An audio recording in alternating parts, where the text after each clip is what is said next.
ভাই আমি তো মনের ডাক্তার না, আমি আপনাকে মেন্টালি ফিট এটার সঠিক উত্তর আমি দিতে পারবো না। তবে মেন্টালি ডিপ্রেস থাকে মানুষ, যে কোনো প্লেয়ার যদি সে তার আকাঙ্ক্ষিত খেলা খেলতে না পারে, এটা আমি বলতে পারি। আর যে জিনিসটা আপনি বললেন যে দুটো ম্যাচ দুটো কারণে আমরা হেরেছি। প্রথমটা আমি মনে করি যে ব্যাটাররা ভালো ব্যাটিং না করলেও সামগ্রিকভাবে বাট যে টোটালটা তারা পুট আপ করেছিল এবং বোলিংয়ের ডিপার্টমেন্ট একটা জায়গায় ইউএসএ টিমকে যেখানে নিয়ে গিয়েছিল সেখান থেকে আমাদের মতো দলের সেই ম্যাচটা মানে হারা উচিত হয়নি, যেখানে আমাদের লাস্ট 4 ওভারে 3টা ওভার বল করবে মুস্তাফিজ এবং শরীফুল, আমি যেটা বললাম। তো এটা আমরা ইমপ্লিমেন্ট করতে পারিনি, এটা আমাদের দুর্ভাগ্য। আর একইভাবে আপনি যেটা বললেন, ইয়েস সেকেন্ড ম্যাচে আমি মনে করি যে আমাদের ব্যাটসম্যানদের যা অ্যাবিলিটি আছে সেই জায়গায় তারা সঠিকভাবে নিজেদের মেরে ধরতে পারেনি। খেলার যেটা আমি আপনাকে আবারও বলছি যে কল অফ দ্য আওয়ার যেটা থাকে, আমার চাহিদা যদি এখন 4 ছক্কার থাকে তাহলে আমাকে সেদিকে ধাবিত হতে হবে। আমার চাহিদা যদি থাকে যে আমি সিঙ্গেলসের উপরে খেলবো, 2 ওভারে 1টা কিংবা 2টা বাউন্ডারি হলেই আমি আমার আকাঙ্ক্ষিত লক্ষ্যে পৌঁছে যেতে পারবো, সেই সময় সেই স্ট্র্যাটেজিটাই নেওয়া উচিত ছিল। আমার মনে হয় যে সেই জায়গাটাতে আমরা হয়তো ভুল করে ফেলেছি সেই জায়গাটাতে। মূল আসরে তাহলে কি অপেক্ষা করছে? মূল আসরে ডেফিনেটলি আমরা একটা সময় পাবো, এর মধ্যে আরেকটা প্রিপারেশন ম্যাচ আমরা খেলবো এবং প্রত্যেকটা খেলোয়াড়, প্রত্যেকটা দল, প্রত্যেকটা দেশ, প্রত্যেকটা মানুষ আশা রাখছে যে দল যেন ভালো করে, এই প্রত্যাশা আমাদের থাকবে। আমরা জানি যে আমাদের বিপুল সংখ্যক দর্শক আমাদের অন্তঃপ্রাণ, তারা ক্রিকেটের জন্য তারা অনেকেই সাংঘাতিকভাবে হতাশ হয়েছেন এবং আমাদের ক্রিকেটাররা হতাশাজনক পারফরমেন্সই করেছেন। আমি বলবো না যে খুব ভালো পারফরমেন্স করেছেন, তারা বিচ্ছিন্নভাবে 2-1 হয়তো ভালো করেছেন। তো আমার বিশ্বাস যে কয়েকটা দিন আমরা ট্রেনিং করার সুযোগ পাবো এবং 2টো ওয়ার্ম আপ ম্যাচ খেলার সুযোগ পাবো বিশ্বকাপ শুরু হওয়ার আগে, সেখান থেকে বেটার উইকেটে খেলার সুযোগ পাবো। আমার মনে হয় আমাদের আইসিসি ওয়ার্ম আপ ম্যাচ যখন আসবে এবং আমার বিশ্বাস যে তারা তাদের আস্থার জায়গাটা রিগেইন করতে পারবে। একমাত্র ওয়ালটন এসি দিচ্ছে 1 বছরের রিপ্লেসমেন্ট গ্যারান্টি এবং কম্প্রেসারের 10 বছরের গ্যারান্টি।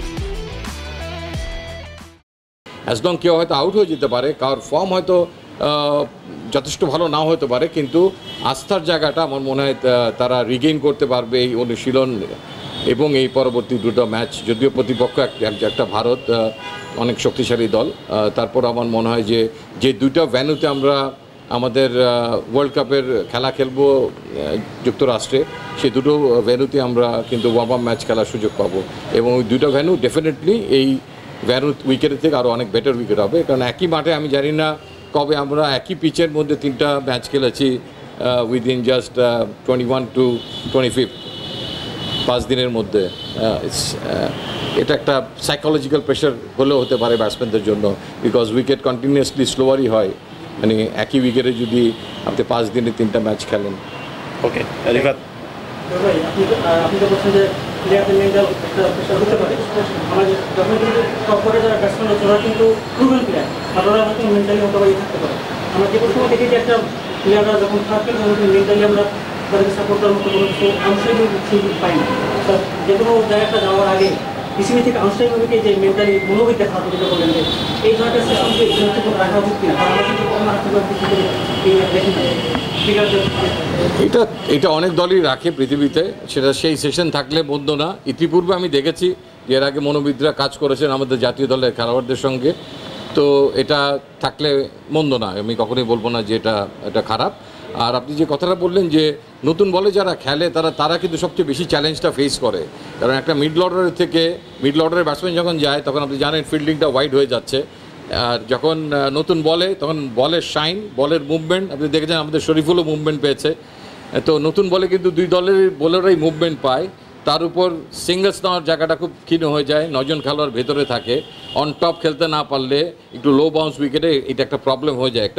সেই একটা চাপের মধ্যে ডেফিনেটলি আমাদের ব্যাটসম্যানদের পড়তে হয়েছে, যেখানেই খেলুক। নতুন বল ইজ বিট চ্যালেঞ্জিং, যে কারণে আপনি কোনো দেশই ইউজুয়ালি এই স্পেশালাইজ জায়গাটা এখন কিন্তু মেকশিফট কাউকে দিয়ে শুরু করে না, একান্ত নিরুপায় না হলে। একটা সময় আমরা লান্স ক্রুজনারকে দেখতাম, মানে আমাদের বয়সী যারা আছে, যারা ওয়ার্ল্ড কাপ দেখেছেন, এই প্রথম পিঞ্চ হিটার বলে একটা শব্দ আসলো ক্রিকেটে, যে পিঞ্চ হিট করার জন্য তিনি নাম্বার 3-তে ব্যাট করতেন। আমি শিওর আতিফ যারা সিনিয়র আছে তারা জানে। তো আস্তে আস্তে কিন্তু সেখান থেকে ক্রিকেট সরে গেছে। এখন যে যে রোলে আছে তাদেরকে কিন্তু মেন্টালি মানে সেই জায়গাটা জন্য প্রিপেয়ার থাকতে হচ্ছে। আমরা পার্শ্ববর্তী দেশের বিরাট কোহলিকেও দেখেছি যে তার উপরেও একটা কিন্তু চাপ এসছে যে স্ট্রাইক রেট বাড়ানোর জন্য। তো তারা হয়তো ডিফারেন্ট টার্গেটকে লক্ষ্য রেখে ক্রিকেট খেলে, বাট আমরা সেই পর্যায়ে যেতে পারিনি। বাট ওপেনিং অলওয়েজ কিন্তু আমরা অনেকেই মানে আমি বলতে শুনছি যে মেকশিফট দিলে দেখেন বিপিএলে 8টা দল খেলে, 8টা দলে যদি 3টা করে আমরা ওপেনার ধরি একজন রিজার্ভ সহ 24টা ওপেনার এখানে পার্টিসিপেট করে। যে 24টা ওপেনার থেকে যদি আমরা জাতীয় দলে নিতে না পারি, সেখানেও যদি আমাদের চিন্তা করতে হয় মেকশিফট কাউকে দিয়ে আমরা করবো, আমার কাছে মনে হয় it's not a very good practice. যে জায়গার চ্যালেঞ্জ দিয়ে যে খেলবে তাকে সেই জায়গার জন্যই সেখান থেকেই সিলেক্ট করতে পারলে সেটা ভালো।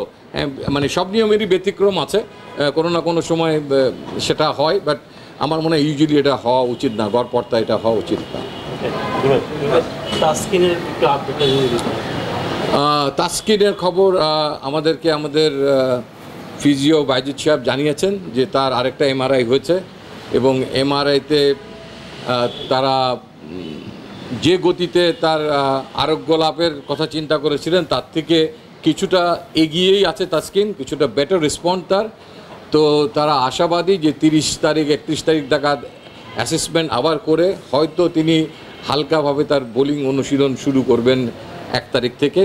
মানে যদি সব কিছু যেভাবে প্ল্যান করা আছে সেভাবে যদি হয়, আর এখন থেকে তিনি হয়তো ট্রেনিং করবেন, কিছু হয়তো ইনস্ট্রুমেন্টাল এবং স্ট্রেংথ অ্যান্ড ট্রেনাররা যেভাবে তাকে ট্রেনিং করাবে সেভাবে তিনি ট্রেনিং শুরু করবেন। এবং আশা করা যায় যে 5 তারিখের মধ্যে একটা প্ল্যান করা হয়েছে যে হয়তো তিনি ফুল রান আপে বল করবেন। এটা মানে সম্ভাব্য, আমি যে কথাগুলো বললাম ঘটবেই তা আমি বলতে পারছি না, সম্ভাব্য এটা প্ল্যানিং, সব কিছু তো প্ল্যানিংয়ের মতো একদম 100% আগায় না, এর থেকে বেটারও হতে পারে, আবার কিছুটা পিছিয়ে যেতে পারে। Okay, last question I think you are interesting দিয়ে বাড়াচ্ছ তুমি প্রশ্ন। পাপন ভাই আর আদিব ভাই, হ্যাঁ তুমি যাও। এটা হচ্ছে সিরিজ হেরেছে যুক্তরাষ্ট্রের কাছে, তো এই হারটা এই ফ্রাস্ট্রেশনটা আসলে ওয়ার্ল্ড মানে খেলবে কি না as a cricket captain of Bangladesh, তার কাছ থেকেই অ্যান্সারটা চাইছি সিলেক্টরের কাছে।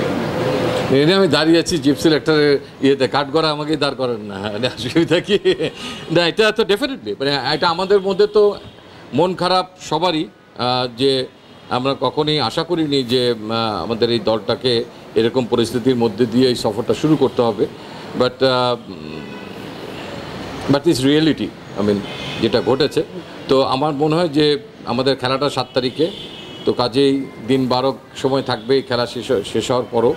তো এখানে ফলাফল যেটাই হোক, আমার মনে হয় যে এটার থেকে দ্রুত বেরোয় আসতে হবে খেলোয়াড়দের, এবং তারা সেটা জানে যে বিশ্বকাপে যদি বাংলাদেশ ভালো করতে পারে তাহলে পিছিয়ে যা ঘটেছে সে অতীত স্মৃতি এবং সেখান থেকে যা যা শিক্ষা নেওয়ার, সেই জিনিসগুলো শিক্ষা নেওয়ার ব্যাপারেই এটা একটা অধ্যায় হয়ে থাকবে বাংলাদেশ ক্রিকেটের জন্য, যাতে আগামীতে যে কোনো পরিস্থিতিতে যে কোনো দেশের যে কোনো উইকেট কন্ডিশনের সঙ্গে মানে মানিয়ে নেওয়াটাই হবে মুখ্য বিষয়। তবে আমার বিশ্বাস যে তারা আপ্রাণ চেষ্টা করবে এটা থেকে দ্রুত বেরিয়ে আসার জন্য। এটা সাময়িক একটা রেখাপাত নিশ্চয়ই করবে তাদেরকে, তাদের চেহারার দিকে দেখলে আপনারা বুঝতে পারছেন যে মুখে যাই বলুক মানুষের অন্তরে তো এটা স্পর্শ করে। যারা খেলে দিন শেষে ডেফিনেটলি এটা হয়তো তারা মুখে বলতে পারে না, অপোজিশনকে কখনো আপার হ্যান্ড দেয় না, কিংবা আপনাকে হয়তো বুঝতে দিবে না, কিন্তু এটা টাচ করে যায় যখন আপনি জানেন যে আপনি তাদের থেকে একটা বেটার দল, কিন্তু আপনি দিন শেষে আপনি হেরে গেছেন, তো সেটা আপনাকে স্পর্শ না করে পারেন না।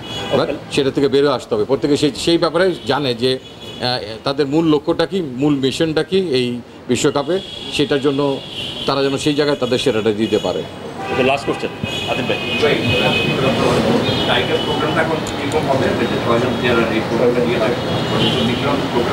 বেসিক্যালি এখানে রেড বল এবং হোয়াইট বলের জন্য কিছু ক্রিকেটারকে আমরা বেছে নিয়েছি।